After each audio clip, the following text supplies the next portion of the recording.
Los chilenos somos mejores que los peruanos y los bolivianos.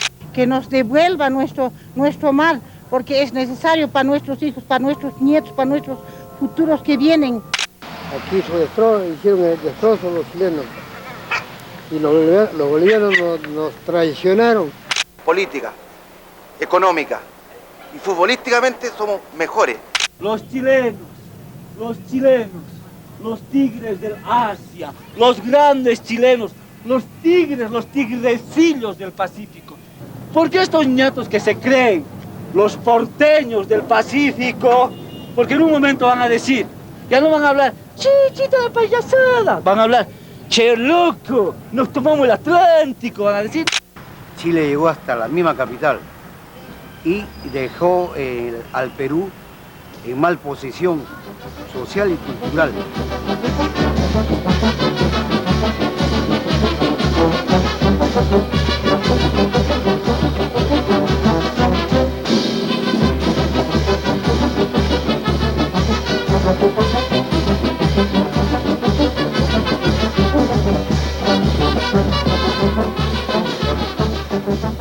¿El mar es un símbolo?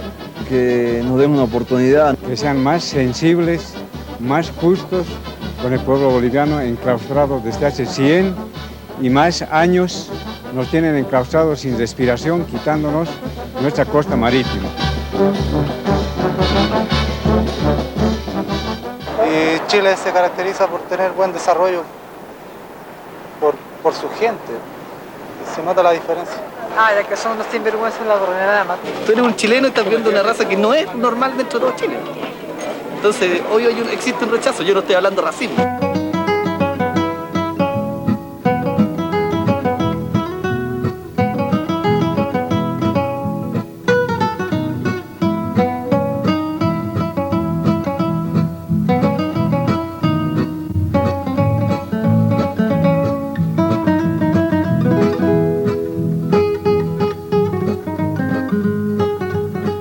Ellos no olvidan que el morro ya nos pertenecen y que los ariqueños hacemos patria, lo que no hace el resto del país, porque tenemos que convivir con ellos con distintas idiosincrasias de culturas y costumbres.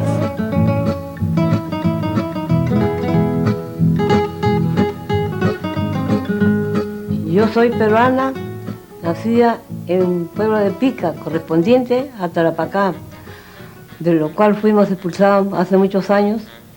Pero siento siempre una tristeza de ver todo lo que hemos sufrido y estos señores chilenos nos tenían tan mal a nosotros que acaso podíamos venirnos acá al Perú a la fuerza.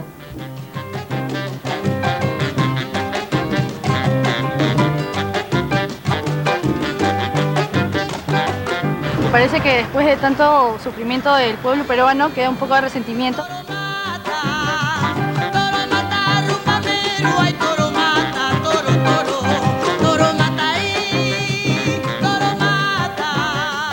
El peruano tiene el derecho de reclamar todo lo que le pertenece en Chinchorro, en Arica, ¿no? Y si en la actualidad se nos ha dado un muelle en lugar de utilizar en forma continua el malecón, si en lugar de entrar con toda la capacidad soberana a nuestro muelle se ha establecido un patio de maniobras en donde tenemos que pedir autorización para entrar, yo no veo en qué consiste la soberanía del Perú. Siempre la frontera o los espacios fronterizos tienden además a exacerbarse ciertos símbolos de las identidades nacionales. En esta zona, el ser chileno, ¿no?, es una cosa que se constituye a partir de ciertos referentes simbólicos.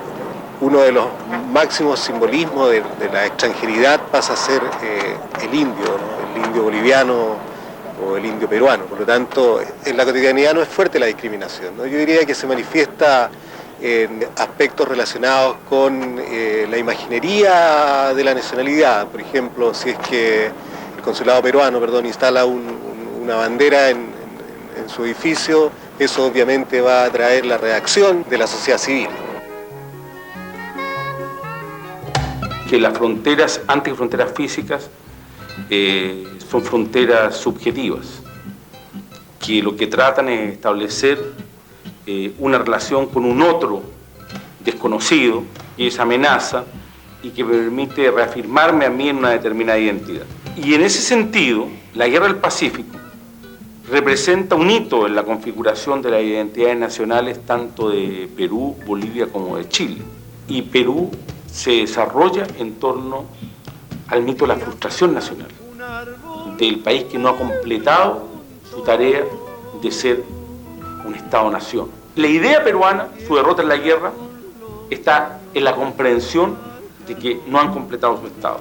El mito de Bolivia es el de la amputación. Hay la idea que cuando se recupere el mar perdido, el país va a poder recuperar su dimensión total.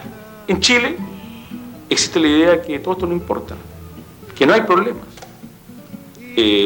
Total, nosotros somos un país triunfante. Esto crea un círculo muy perverso, porque en ninguno de estos países puede construirse la historia de verdad.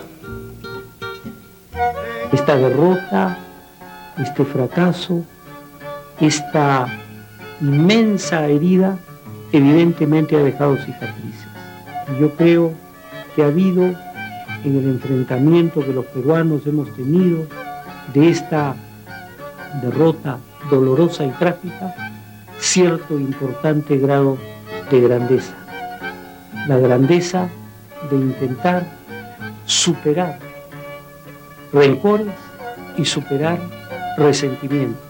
Una manera de vivir la derrota como trauma en clave melancólica y en clave masoquista sería pensar que fue una derrota más de un pueblo mestizo, oscuro, plural y pobre en manos de un pueblo que estaba configurado más bien en términos de una élite blanca. No creo que fue así. Creo que si queremos superar esto, tenemos que pensar en términos de una perspectiva futura para la región. Algo que se ha desarrollado ha sido un mito al respecto, un símbolo con respecto a qué significa el mar. Tiene el carácter de sentimiento y sentimientos distintos. Nos va creando un sentimiento de unidad con respecto a un anhelo común de recuperar, de volver al mar, de pertenencia a una nacionalidad o un país. Pero al mismo tiempo se va a ir usando este mito como una justificación y como una autojustificación de las cosas que no podemos hacer. Al mismo tiempo que esa esperanza es también pérdida. Los muchachos, tanto más jóvenes, van teniendo una visión un poco más pragmática. Volver al mar bajo términos más contractuales, bajo términos más de negociación. Posiciones que no son aceptadas más bien por personas mayores que tienen el sentimiento del mar más bien como un derecho.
Hay el patriotismo de los vencidos, que es un patriotismo más aparente, pero también hay el patriotismo y el chauvinismo de los vencedores, que es más sutil. Y esto es producto de los medios, de la educación, de la familia. Existen varios medios de comunicación en Bolivia, especialmente de radio y de televisión, donde se reitera permanentemente la idea del enclaustramiento marítimo, a diferencia del Perú y de Chile, donde cuando ocurren circunstancias especiales sale el tema de la Guerra del Pacífico. Pensamos que en estos medios que aportan a la creación de la conciencia nacional se debería comenzar a reflejar sobre la necesidad de superar los fantasmas del pasado, para ir hacia una construcción de un país soberano y donde los relacionamientos con los otros dos países se den también en una forma de soberanía, pero sin estereotipos. Lo más grave en la visión actual es que es la herencia del régimen militar. Cuando uno tiene un régimen que le fija parámetros a la prensa, tiende a seguir ciertos lineamientos que aparecen desde el poder. Y naturalmente el que dictaba la norma era el ejército jamás vencido. Ese ejército, esa visión patriótica o patriotera, para decirlo mejor, que siempre hemos tenido, yo creo que se exacerbó en los últimos años en ese sentido. O sea, no hay una caricatura, pero hay una visión un poco sobrada, de arriba hacia abajo. Los escolares peruanos, sospecho que también los bolivianos, pero no me consta, dicen en la escuela que el lago Titicaca es binacional, Titi para Perú, Caca para Bolivia, ¿no? Estamos en el año 1879. Perfecto. Los peruanos nos habían quitado una parte del territorio, los brasileños también nos han quitado otra parte del territorio, los paraguayos también nos han quitado otra parte enorme de nuestro territorio, y los argentinos también. Porque Bolivia era grande, era más del doble de lo que somos ahora. Imagínense, terrible. En 1879 vienen los que decían ser nuestros amigos chilenos y nos invaden. Nos invaden sin avisarnos y, como de costumbre, por la retaguardia, arteramente, traidoramente, nos invaden y nos quitan este territorio que se llama Litoral. Litoral. Y a consecuencia de que nos quedamos sin salida al mar. La guerra del Pacífico entonces va a ser la guerra entre Chile, Perú y Bolivia. Hubo un tratado en 1873, un tratado secreto, entre Perú y Bolivia, que Chile nunca supo. Pero en realidad la inteligencia chilena, los espías chilenos fueron bastante buenos en ese sentido. Y obviamente al país con que se referían o al que se referían era Chile, porque con ese país sí tenían problemas. ¿Qué problemas tenían? Problemas limítrofes. ¿Por qué tenían problemas limítrofes? Porque cuando ocurrió la colonia, cuando se desarrolló la colonia, el dominio español en Chile, nunca se dejó claro el límite norte de Chile. Se decía que el límite norte de Chile es el despoblado de Atacama. Para Chile el límite era el paralelo 23, para Bolivia era el paralelo 26. Y eso, además, con el descubrimiento de Salitre va a generar conflictos entre estos países. Vamos a repasar nuevamente un tema de la historia del Perú ocurrido hace mucho tiempo. Bien, en ese mapa ya les he contado yo, estaba Ecuador, Perú, Bolivia y Chile. El Perú y Bolivia eran países que racialmente, además, por una misma raza, un mismo idioma, una misma historia, permanecían unidos. Tenían un tratado, eran países hermanos y en algún sentido defendían los mismos intereses. Y comienza esto de la guerra.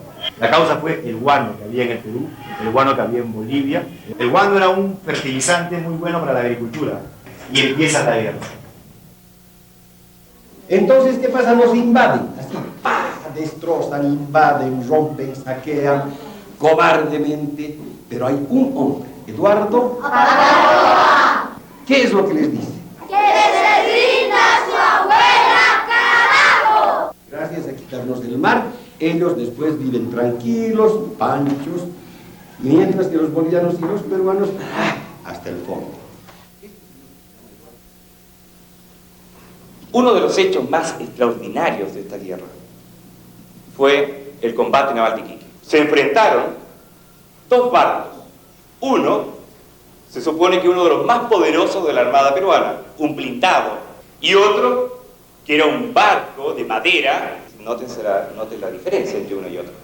Prat defendió ese barco con un heroísmo extraordinario. Se hundió el barco definitivamente con la bandera a tope. Ninguno de los soldados chilenos se rindió. Otro hecho importante es la toma del Morro de Arica. Con la astucia de los chilenos, apenas se demoraron 55 minutos en llegar hasta la cumbre del Morro de Arica. Los chilenos decidieron tomarse inmediatamente Lima para terminar rápidamente la guerra. Miguel Grau y Arturo Prat. Uno peruano, otro chileno. Amigos, grandes amigos. Lo que ocurre es que la guerra los había separado en dos bandos. Para ambos una tragedia. Y, como les he dicho, en el primer enfrentamiento entre los peruanos y bolivianos y los chilenos, se enfrentan Grau y Prat. Y lamentablemente, Prat fallece ahí.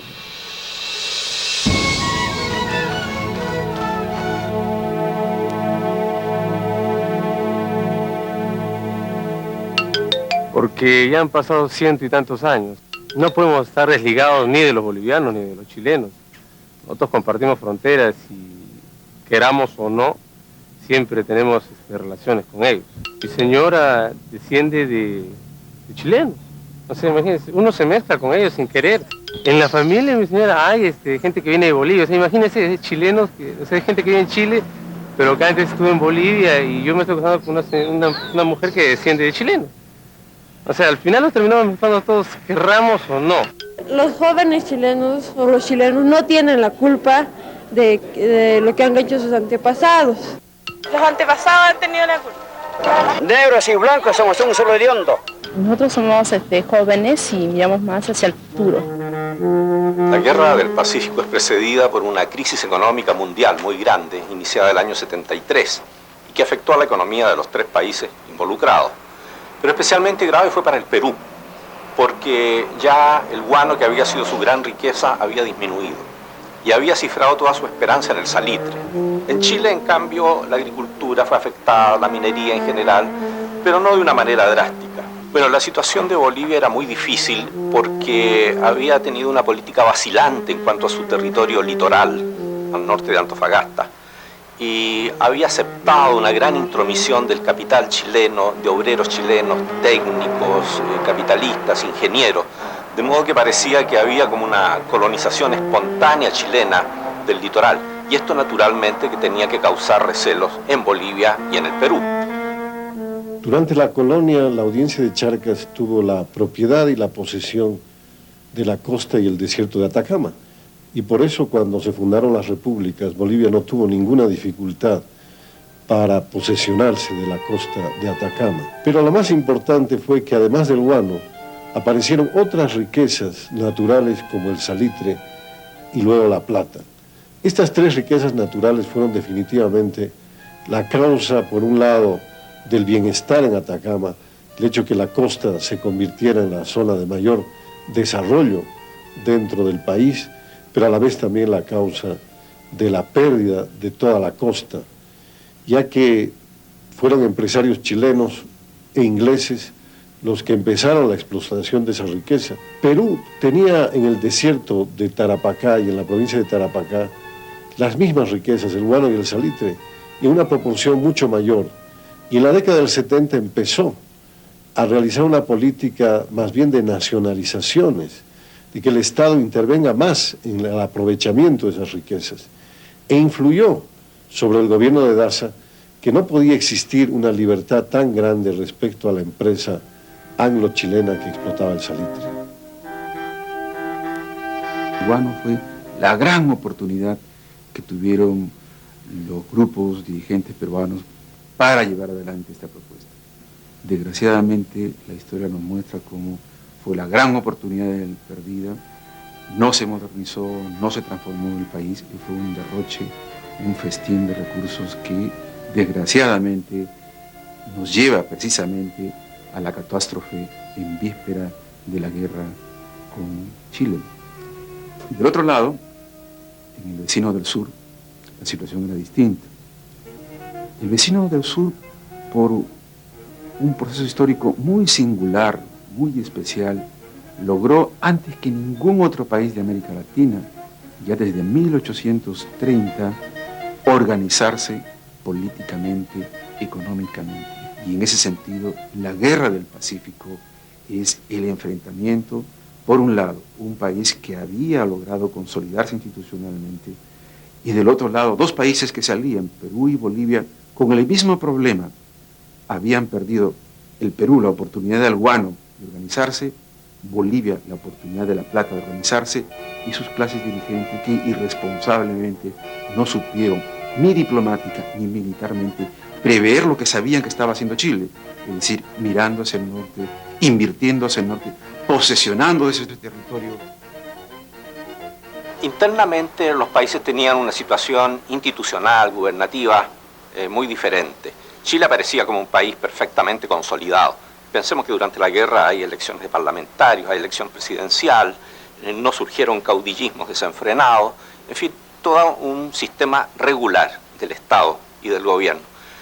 En contraposición a esto, en Bolivia, por ejemplo, se vive todavía con las grandes dictaduras, grandes personajes militares que han asaltado el poder en varias oportunidades. En el Perú, antes de estallar la guerra, hay una situación algo caótica, evidentemente. El Perú no tuvo una evolución social como la de Chile ni la de Bolivia. El Perú, por ejemplo, estaba en manos de una aristocracia todopoderosa, ligada al capital extranjero, mucho a los intereses franceses, por ejemplo. No existía ni asomo de clase media, ni de un proletariado propiamente. Las diferencias sociales son muy grandes y esto crea inestabilidad política. Y al momento de enfrentar los problemas internacionales, esto evidentemente que tiene repercusiones, y durante la guerra también. Los mismos empresarios que tenían las explotaciones de salitre en Tarapacá, o sea, en el Perú, eran los mismos que tenían la empresa de salitres en Atacama.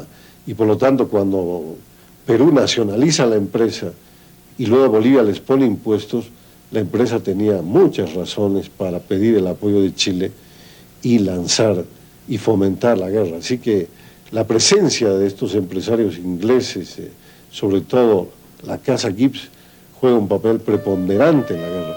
Y hay que recordar que fue el gerente Hicks de la empresa, un gerente inglés, el que dio los primeros llamados de la guerra.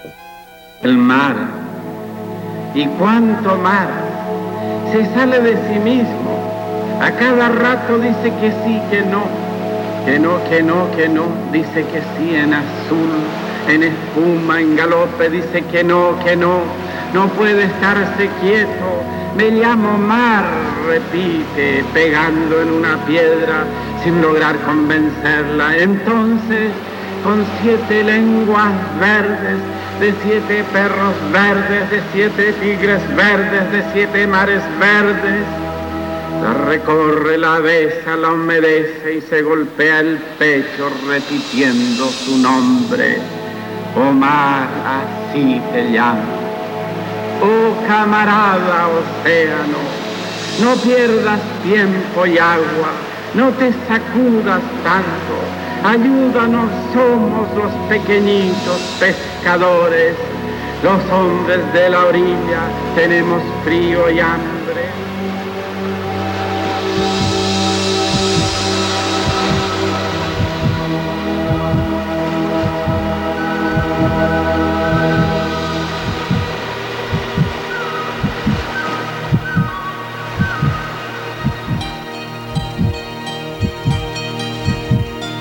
No imaginé tanta belleza y tanta magnitud.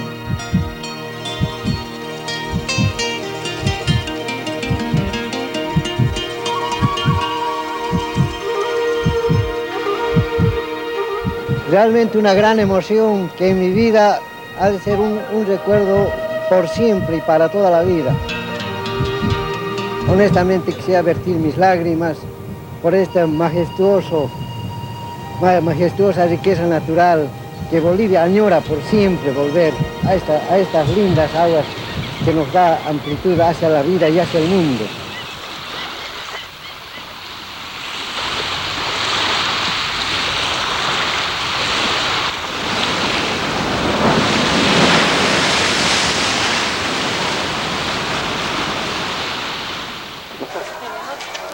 al encontrarme con unos amigos peruanos y chilenos. Empezamos nuestra conversación con un pisco sour. Inmediatamente surgió la idea y damos un piqueo. Sin discusión fue un ceviche. Acompañada naturalmente todo esto de algo de picante. Les dije y sugerí una yahua.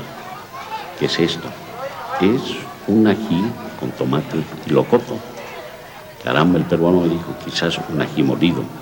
Inmediatamente nuestro amigo chileno dijo, ¿por qué no un pebre? Y en el calor de la charla se sugirió, comamos unos anticuchos. Acompañemos esto con un vaso de chicha. A todo esto el peruano hizo una pregunta y dijo, ¿por qué el ceviche no llevaba el cilantro? Aclaré, para nosotros aquí, culantro, coincidió el chileno. El peruano dijo que es agradable y tradición peruana comer unos picarones. Ah, son los calzones rotos, dijo el chileno. Como no, pidamos, señores, por favor que vengan unos buñuelos. Pasado este postre y aún en la mesa quedaba algo. Ah, mita, dijo el peruano. Claro, este pastel de choclo contra el chileno ya sería muy pesado para terminar.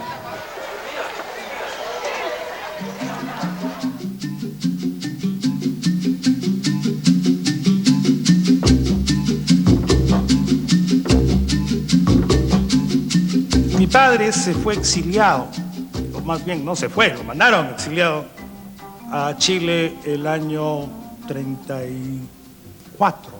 Un grupo de intelectuales chilenos decidió hacer una bolsa y darle un estipendio mensual y que pudiera dedicarse a escribir El Mundo Sancho de la Gente. Tampoco fue una calle de una vía, esta hermandad, por así decir, artística, intelectual, peruanos de muy alto nivel, como Luis Alberto Sánchez y otros, que contribuyeron a la fundación, si es que no fundaron, de hecho, la editorial El Silla.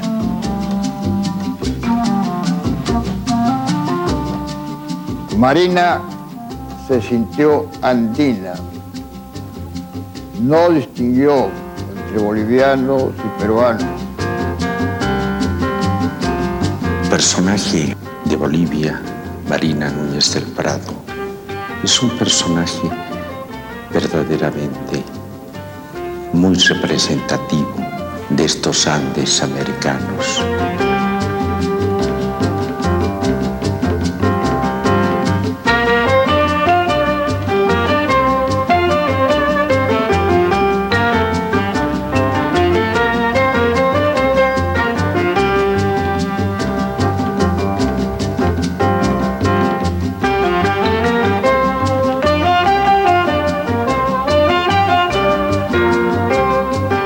Marina me solía hablar de la relación con Gabriela Mistral.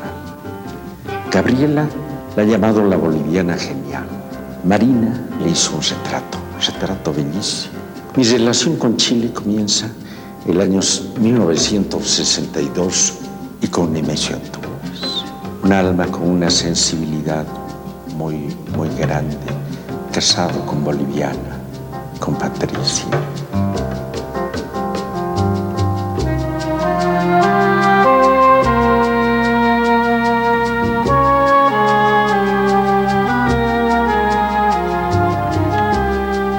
Conocimos, María Eugenia y yo, en la Universidad Católica de Valparaíso, año 1957. Yo estaba en el destierro y allí me encontré con María Eugenia, que tenía varias cátedras en el campo de la historia de América.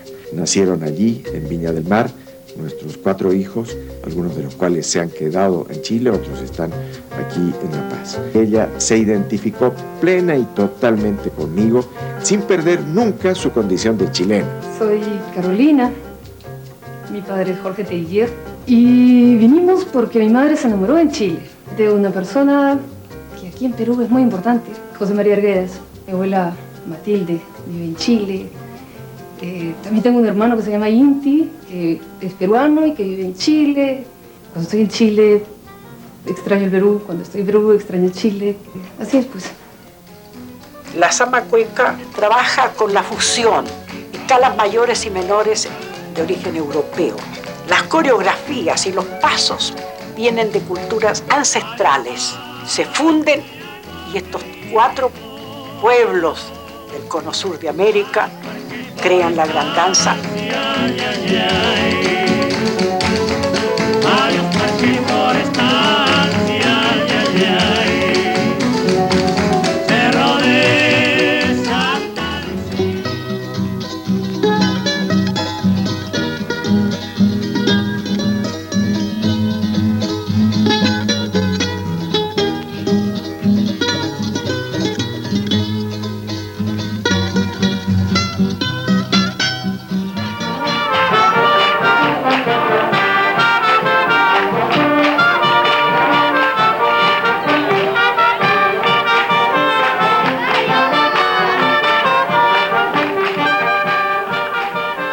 Yo me acuerdo a los 17 años haber escuchado a Violeta Parra y como una gran influencia del canto de ella es que yo me voy a Santiago. Inti Illimani, primero Inti viene, ¿no es cierto?, del sol, que es el sol andino, que es el dios andino, el Inti y el Illimani. El Illimani en La Paz es una deidad nuestra con la que hemos crecido. Desde niños hemos mirado al Illimani. E Inti Illimani es este grupo que después viene a resaltar lo que son los instrumentos andinos. Mi nombre es Roberto Catacora y aquí unos amigos están de visita en lo que es el territorio aymara, el Tahuantinsuyo. Nosotros acá, como usted ve, tenemos grandes terrenos que trabajar. El hermano de Perú, el hermano de Bolivia nos ayuda bastante porque nuestra población joven sea toda pararica. Yo me siento aymara y soy chileno. El sentirse aymara es participar de la tradición que se hace durante todo el año, el trabajo, porque también soy chileno, solamente que es otro sentimiento.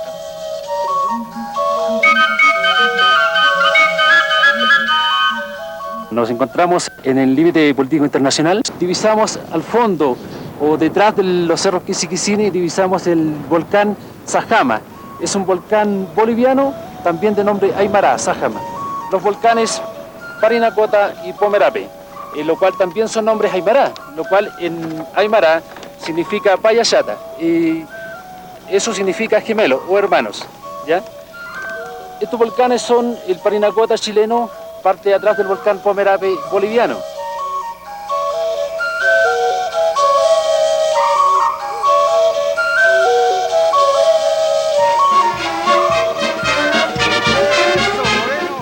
Una cosa son la constitución de los estados republicanos, que de una u otra manera nos han dividido el espacio territorial, principalmente entre Perú, Chile, Bolivia y Argentina. Pero otra cosa es, desde la perspectiva, desde la visión de los pueblos originarios, lo que nosotros vamos afirmando es la identidad de pueblo y nación originaria.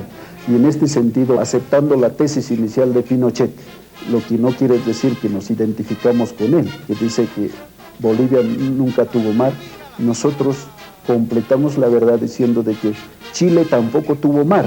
Los que tuvimos mar y vamos a seguir teniendo mar, siempre hemos sido los pueblos originarios. En cada uno de los estados donde quedó dividido el pueblo aymara se ha cometido, nosotros decimos, etnocidio. El aymara en Chile se cree mayoritariamente chileno, el aymara en Perú se cree peruano, en Argentina se cree argentino, en Bolivia se cree boliviano. Pero este proceso va a ir, paulatinamente va cambiando, porque ya hay grupos en los cuales se está planteando esta cosa de conciencia de ser perteneciente a un solo pueblo, porque en el fondo somos una nación, tenemos lengua, tradición. Una cosa es lo que piensan los estados, porque ahora está toda la cosa de la integración económica a través del Mercosur, no sé, está el proceso de globalización. Y en esta colita yo veo, está recién en la etapa de integración cultural. Nosotros vemos que está al revés la cosa. Nosotros pensamos que la idea debería haber sido de lo cultural, de los valores culturales, la fortaleza de esta integración ancestral que ha habido entre nuestros pueblos, poder de ahí hacia abajo poder haber marcado una estrategia, ¿cierto?, ya sea económica, social, cultural. El pueblo aymara, en especial relación con la tierra y con sus dioses, reinterpreta inclusive en otras actividades económicas o productivas, reinterpreta esa propia visión, esa cosmovisión.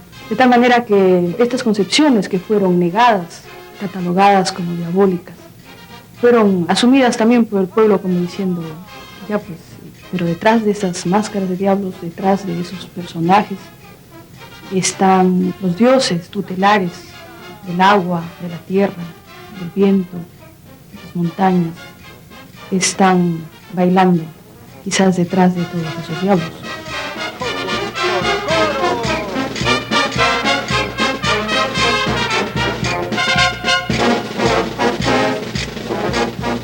Los prejuicios existen. Se van a eliminar en la medida que nos vayamos conociendo. Compartir más juntos, o sea, más cosas entre países. La otra vez yo leía a un escritor y él precisamente señalaba que son tantas las cosas que nos unen que en definitiva siempre vamos a estar buscando aquellas cosas que nos permitan diferenciarnos en algo. Eso es verdad. Esa cuestión de los prejuicios son cartas de presentación, pero esas cuestiones a mi juicio caen. Yo pololeé con una boliviana, una cruceña, y realmente son las mujeres más bellas que hay. Eso es lo único en vía de la serie. ¿Cómo catalogas a las peruanas? Es que todavía no puedo opinar sobre Todavía no tengo experiencia con ellas. No he podido mantener contacto. No he presentado mis cartas diplomáticas. Existen jergas, por ejemplo, propias peruanas, jergas propias chilenas y jergas propias bolivianas. Acá es como volver a aprender otro idioma. Es conflictivo desde el punto de vista de cómo entablar una conversación frente, digamos, a problemas más cruciales como es el problema del Pacífico. Aprendiste a conjugar todos los verbos. Salud. Salud. Salud por eso, salud por eso. Siempre hay motivo para brindar.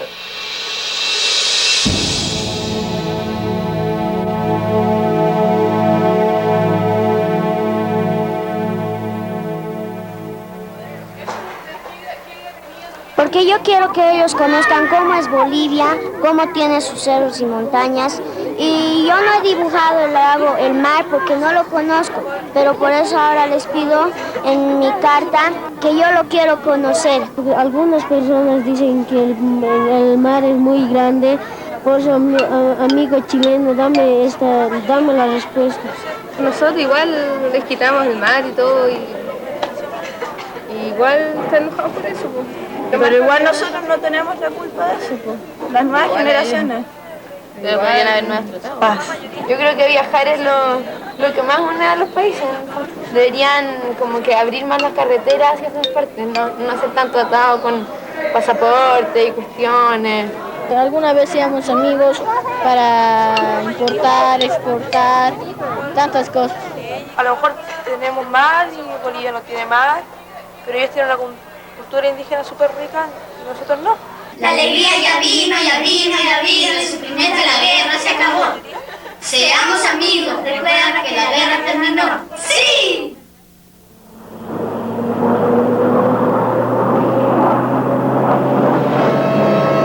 Creo que coincide con los intereses del sur del Perú y con los del norte y con los de Bolivia, de transformar esa zona en un espacio económico integrado, que se proyecte hacia el centro de la América del Sur y hagan de articuladores con el Asia a través del Pacífico. Ese es el futuro. Que estamos en la era del Pacífico, precisamente, que es la que está reemplazando al Atlántico, reemplazando al Mediterráneo. Este continente periférico, que no se comunica por dentro, no tenía cómo aprovechar el intercambio de su riqueza y el tránsito.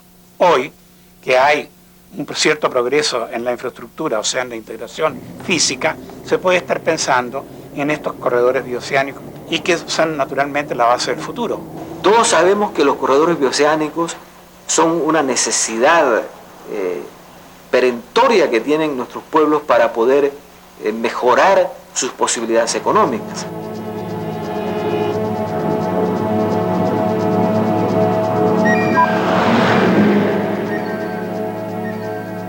Va a haber una competencia natural para crear un polo de atracción portuaria y de servicio, pero no solo entre el sur del Perú y el norte de Chile, también va a haber competencia entre los puertos de Perú y los puertos chilenos entre sí, que Bolivia, en este nuevo contexto, pasa a ser un integrador de este espacio. El desafío para Bolivia es no ser parte de un corredor, sino un espacio de producción, manufactura, valor agregado. Y lo puede competir con Arica, Iquique, Antofagasta, porque creo que el volumen de de mercaderías exportarse en este corredor interoceánico entre Brasil, Bolivia y Perú va a ser tan grande que va a permitir que 8 millones de toneladas de harina de soya o de madera, de cacao, puedan exportarse no solamente por un puerto o por 3 puertos tan importantes como los chilenos, sino que van a permitir compartirlos, ¿no? Tanto con hilo y metal. Es difícil decir a priori, pero no hay duda de que dejemos que los privados tengan la facilidad de comerciar y van a inventar cosas día por día de cómo ir avanzando desde el punto de vista de especialización, que va a beneficiar a los 3 países.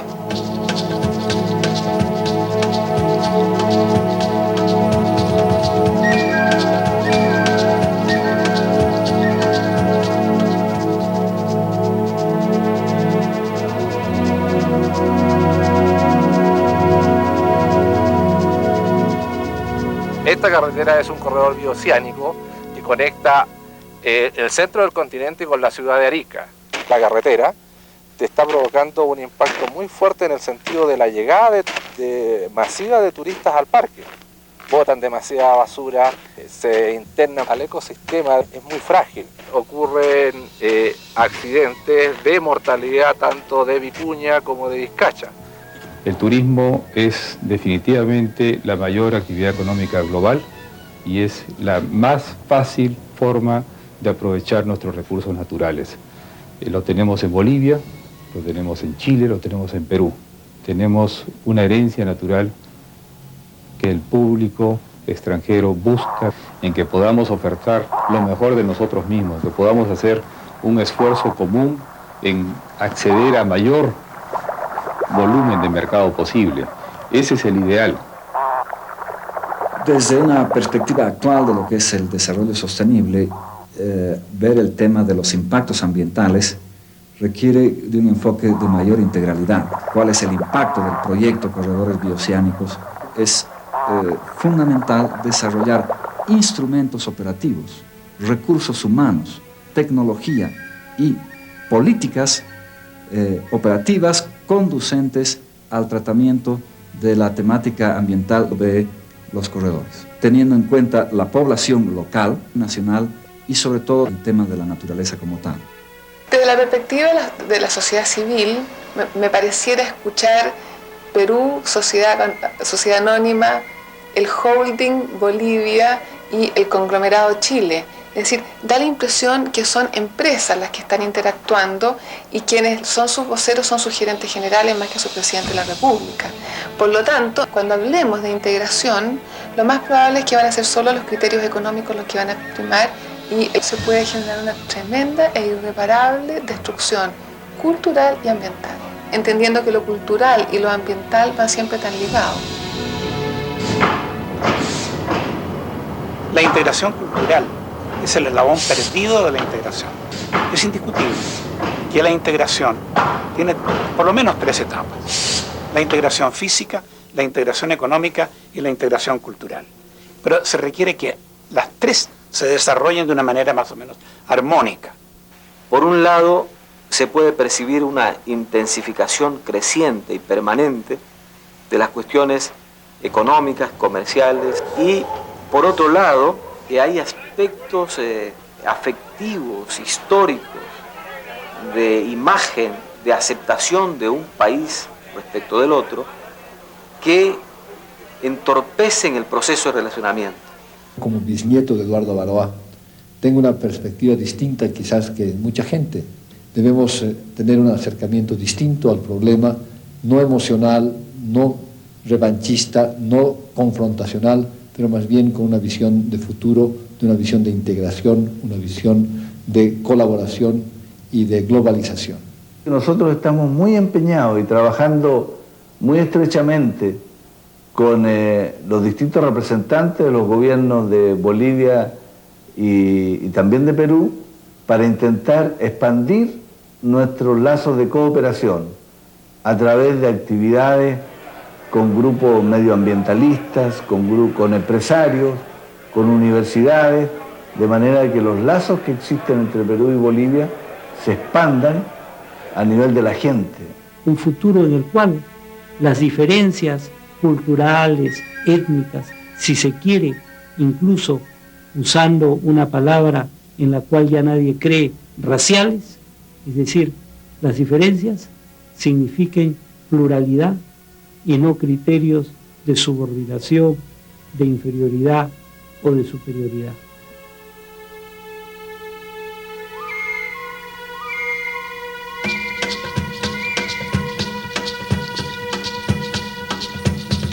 ¿Cómo es posible que los niños de los tres países conozcan una historia distinta sobre lo que ha pasado? Se tiene que formar una opinión pública nacional y sobre todo una opinión en la niñez, de manera que los jóvenes de hoy no tengan ningún resquemor contra los jóvenes de otros países. La forma como se ha abordado la historia en Latinoamérica tiende a separarnos, desgraciadamente, cuando es una historia que debiera unirnos. Podrían reunirse historiadores de mucha solvencia de los tres países para aclarar algunos aspectos, ver, por ejemplo, cuáles son realmente los antecedentes de la Guerra del Pacífico y ponerse de acuerdo sobre eso y efectuar alguna publicación. Pero a mi juicio lo más importante sería un texto modelo para los tres países en que se vea que tenemos una historia común. Lo han entendido los europeos. Pensemos que en Europa, desde hace muchos siglos, había enemistades muy profundas entre franceses, alemanes, ingleses. Y esto, después de la Segunda Guerra Mundial, se ha comprendido que no puede continuar. Y hoy vemos intercambio de alumnos franceses que pasan sus vacaciones en Alemania. Esto que hace un siglo hubiese parecido una temeridad y algo contra los intereses nacionales, sin embargo, hoy se ve como la cosa más natural. ¿Por qué no podemos lograr esa unión? Es más lo que nos une que lo que nos separa. La globalización tiene efectos negativos, pero también tiene efectos positivos. Uno de ellos es que nos permite conocernos mejor. Uno no puede amar lo que no conoce. El hecho de que una cantidad importante de peruanos pueda mirar directamente la televisión chilena y los chilenos la peruana o la boliviana, en fin, permite acercarse. Entonces yo creo que el rol de los medios de comunicación básicamente es positivo. Estamos en un mundo andino, en que hay como una unidad, ayllu, se puede llamar marca, lo que sea, que rebalsa las fronteras impuestas un poco desde afuera, por conquistas, por lo que sea. Un ejemplo quizás de los más claros de esta unidad que rebalsa, me contaron que incluso había partidos de fútbol, eran la mera tripartita, en que tenían que pasar, para meter gol, tenían que pasar por Bolivia, Chile, Perú. Tenía que ser un gol trinacional. El conocimiento e intercambio entre los obispos de esta zona, de cómo elaborar una pastoral de conjunto de la cultura aymara. El mundo camina hacia una globalidad, y si desde el punto de vista de la fe nosotros abogamos por la unidad de los pueblos, yo me imagino que se encontrarán caminos para una solución a la Mediterránea de Bolivia. La política internacional chilena, siempre elogiada, en el caso concreto de Bolivia, es muy cómoda porque solamente tiene que decir una cosa: no. Chile tiene una miopía impresionante para la historia. Lo que tiene que dar Chile a Bolivia es tan poco en función de su costa, en función de sus intereses territoriales y en función de su soberanía, sabiendo que lo más que puedes aspirar es un pequeño puerto o un lugar muy específico que incluso podría ser internacional o trinacional. Mientras que Bolivia recibiría tanto en el sentido de terminar un pleito, de cerrar una página que es una herida imposible, que es una herida que no debería existir. Aprovechándose del nuevo sistema económico que impera, ¿no es cierto?, estamos buscando nosotros una mutua colaboración, una mutua integración económica, dando el máximo en cada país. ¿Qué significa esto? Sacrificando soberanía. La soberanía está hoy día en una situación de término evolutivo, no es un concepto absoluto. Nosotros sabemos que no tenemos plena soberanía en Arica. Nuestra soberanía depende de un sí o de un no del Perú, y viceversa en Tacna respecto de Chile. La categoría conceptual más interpelada es sin duda alguna el concepto de soberanía. Estos procesos dominantes de la internacionalización de la economía y de la globalización de la sociedad y el Estado se han construido sobre la base de la atenuación, de la flexibilización del concepto de soberanía. De acuerdo con los procesos mundiales, en donde hay esta tendencia a formar estos bloques de acción, que no son bloques para la agresión, sino para acercarnos más, no solo en el campo político, sino en el campo económico, financiero, etc. Yo soy optimista no para decirle que Bolivia un día va a tener salida soberana al mar, tal como la pensamos hoy y como nuestros padres la pensaron en el siglo XIX. No sabemos qué evolución tiene todos estos conceptos de soberanía. Estoy muy impresionado por la solución que le hemos dado al problema antártico.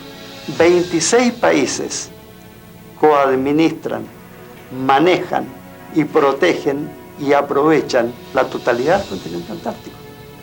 Entonces, para mí en Antártica, los conceptos de soberanía los he visto cambiar, atenuarse. Yo veo el tema no en términos de soberanía en el sentido estricto de la palabra, sino en términos de uso de un espacio común, con liberalización económica, con apertura de fronteras, con procedimientos y normas comunes.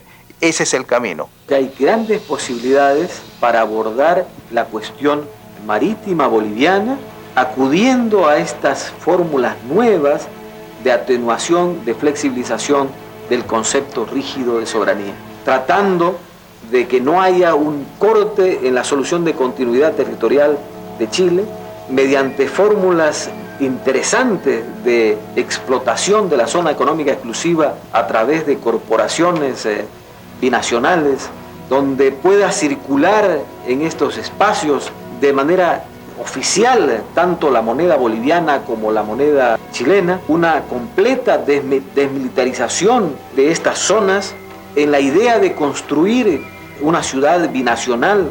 Yo la solución la veo en un tratado chileno, peruano, boliviano, ayudado ahora por la vía biosánica, en que aporten cada uno una determinada región relativamente pequeña, sobre la cual cada país conserve toda su soberanía política, nombramiento de autoridades y todo lo demás, pero que haya un tratado en que en esa región, en materias de aduanas, de flete, de moneda, de impuestos y de regímenes administrativos, se apliquen normas comunes. Para poderse poner en aquel estrado que un día, con mucha felicidad, dijo el ministro Insulza, para que América Latina, América del Sur, ingrese al siglo XXI, tiene que darle una honrosa sepultura al siglo XIX, que es una gran verdad, muy de fondo.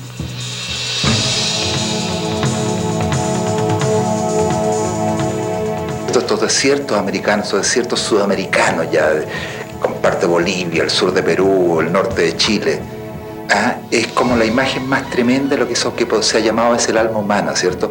Que es vacía y al mismo tiempo está llena de cosas. El desierto es un territorio que está lleno de espejismos también, que aparentemente es calmo, pero puede ser muy peligroso, ¿cierto? Donde tú te puedes extraviar fácilmente. Y curiosamente, si uno ve el color de nuestra gente, ¿cierto? Nuestro mestizaje, el color de los rostros que nosotros tenemos, es curiosamente muy similar también al color de los desiertos. Y eso que compartimos anterior y más allá y para siempre más allá de cualquier frontera, de cualquier división política, ¿cierto? Es un espacio de encuentro.